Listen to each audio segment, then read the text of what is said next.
All right, that was Biggie, Big Papa. There is something in the air, something very palpable. You can see it all around us. When a young woman is grabbed at McDonald's, Jasmine James, and basically assaulted, she is left to fend for herself. Now, she did a yeoman's job. It didn't look like she needed some help. He pretty much grabbed the wrong person, and it was over straws. But it seemed like that was the last straw for her. She'd had enough. I'm being assaulted, and I'm at a job I don't work, and you grab me? But one of the things that was curiously missing was men coming to her defense.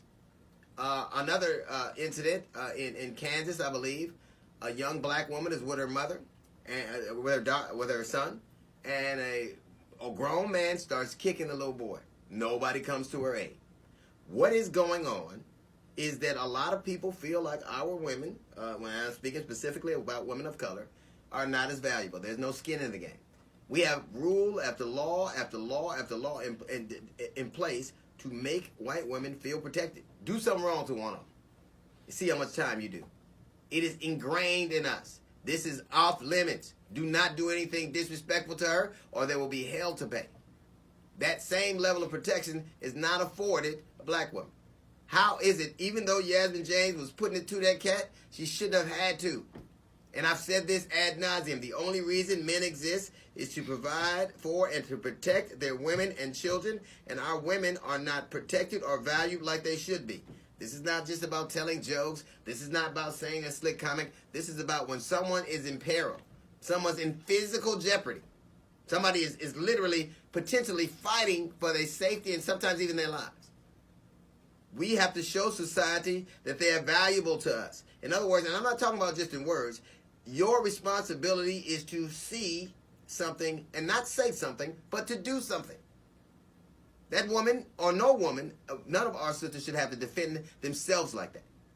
It should. I remember a couple months ago, there was in North Carolina, a woman at a beauty shop got dragged by her hair and people marching. When does it cost them skin? You shouldn't be able to put your hands on nobody or do something, physically assault somebody, and nobody about to pay for it. And I'm not talking about the police. That dude should have got his ass whipped.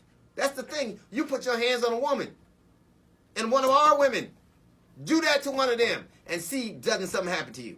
I'm not just talking about physically there, even through the court systems. Enough is enough. Every time something happens, you see black women rushing to men's defense. You see them there. Hell, you saw a black woman at a game when a white dude spit on her, she jumped on him. When is it going to be enough that society has to understand that they are valuable to us and they will be recompensed? You will pay for this. If you do something to them, something's going to happen to you. That's the way that goes. And I'm talking about there. I'm not advocating violence, but if you already put your hands on somebody, that is off the table now. We're in it. They are not alone, and they shouldn't feel like that. They are valuable, and they should be protected like every other thing you value. Step on a man's Jordans and see what he does. Scratch his car, see what he does. Touch his sister? Am I my brother's keeper? You can be your sister's keeper, too. That's a little note from the GED section. We got the Jazz Report coming up in 15 minutes. It's the D.L. Hughley Show.